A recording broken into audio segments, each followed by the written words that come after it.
The Greater Accra Regional Hospital says it has a contingency plan in place to care for COVID-19 patients who may need critical care.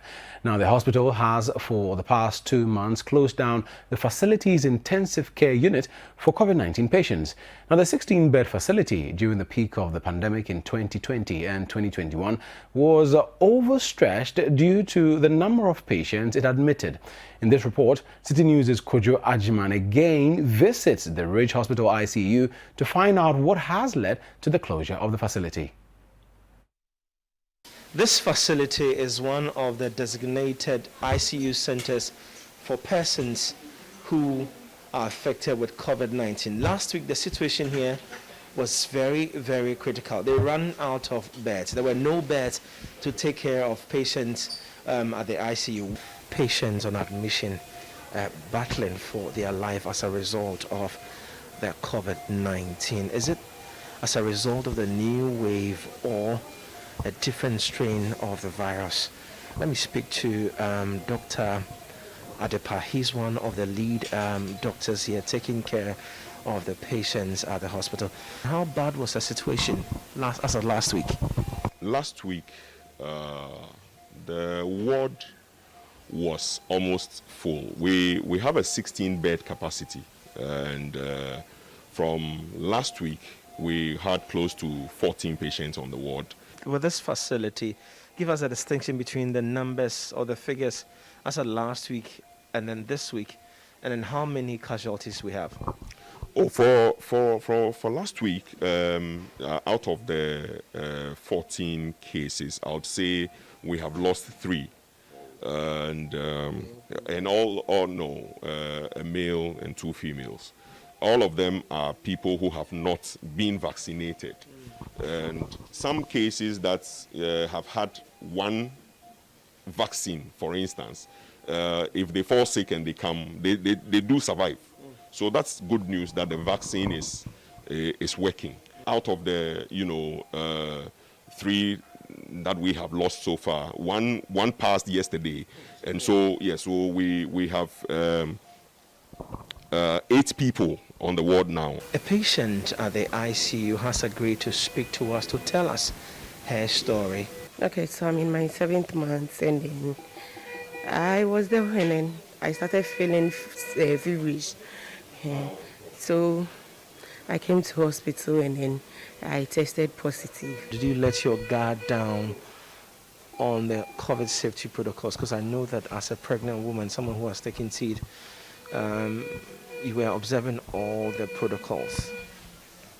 Okay, observing the protocols with me, I can say no really, because I didn't believe it was the COVID was real. Yeah, I thought it was normal malaria. That was how it is until I tested positive. At the peak of the COVID-19 pandemic, this facility used to hold patients who were in critical condition. 2 years down the line, what has become of this facility? Let's have a conversation with Dr. Adepa, who was a lead physician at this facility. Doc, take us back to then, 2 years ago, when I came to have a conversation with you. We saw patients here, some on respirators, others, panting for breath. What has become of the facility now? Well, 2 years ago, I'll say we have come a long way, because at that time, we have a 16-bed capacity, and it usually was full, and we also have an 8-bed holding bay, which sometimes we converted to an isolation or a management ward.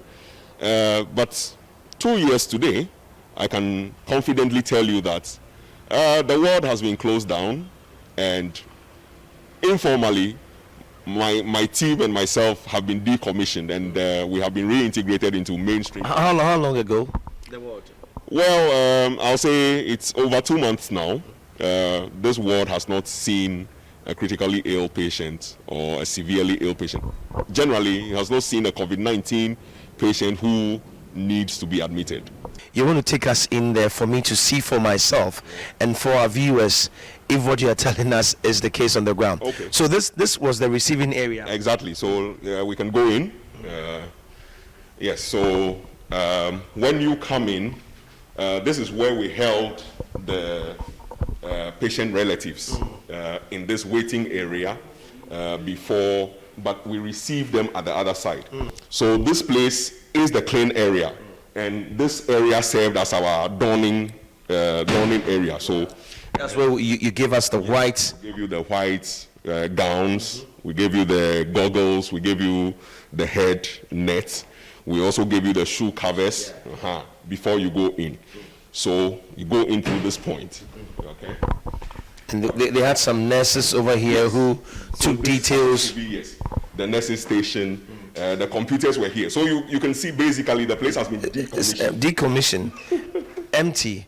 And see. Yeah. So I mean, these were the wards that you saw people. Patients, It had patients exactly. on ventilators and all that. So this was the room that had the most severe cases. Okay. So you had the ventilators here All around. It's been removed, virtually empty. Yeah, it's virtually empty. Wow. So this has been the situation for the past 2 to 3 months, I guess. Yeah. But when the cases were dropping, how many were you recording in a day and all that? Well, there were days that virtually we had just one admission, and some of the admissions came as referrals. Many of the times, if there is a case, it is pushed on the national dashboard. We discuss, and then we give they either bring them or we give the go-ahead to the hospital, walk them through the treatment procedure. And most of the cases, if not all, have recovered and gone home. Wow. I mean, I'm really surprised because at the time, there were a lot of patients on this stretch, a lot of them on ventilators. People were panting for their breath and all that, but now it's virtually empty. But I've seen that there are some brown tents outside there. Exactly. At what point in the situation that you brought, or government brought the tents? Well, the tent is a donation from the U.S. government, and so in collaboration with the Ghana Health Service, it was installed in anticipation of the third wave. Actually, the tent was installed during the third wave. Yeah, but we didn't get to use it. Any plans for, this facility? Is it going to just lie down? This is a tertiary hospital, and so there are many departments that are coming on board. Now we have the Department of Palliative Care, where people with terminal diseases can have, who would want to be admitted, can have some, place to be properly nursed before possibly they pass. And so I think the palliative care department wants to take this place up. You and other team of medical doctors with some nurses. So you are now at the emergency ward. What about the other nurses and the other supporting staff here? Most of the nurses, because of their background in critical care, some of them have been moved to the high dependency unit, where people who are on ventilators, normally not COVID-related cases, have to be nursed. In our minds, COVID may be, gradually getting out of the system. But I know that Rich Hospital has some support system in place just in case. Yeah. What are some of these systems? Well, we are still doing the triaging that we used to do. We have not let that go at all. In fact, that is why most of the doctors have gone back to the emergency department, because that is the point where triaging is done. And when we see that you fit the criteria as a suspected case of COVID, we keep you in a holding area until your COVID result comes. 71 cases nationwide. We can confidently say that COVID has become endemic, right? So the number that we normally would want to see among people who are not moving to severe or critical is what we are seeing. We hope it comes down.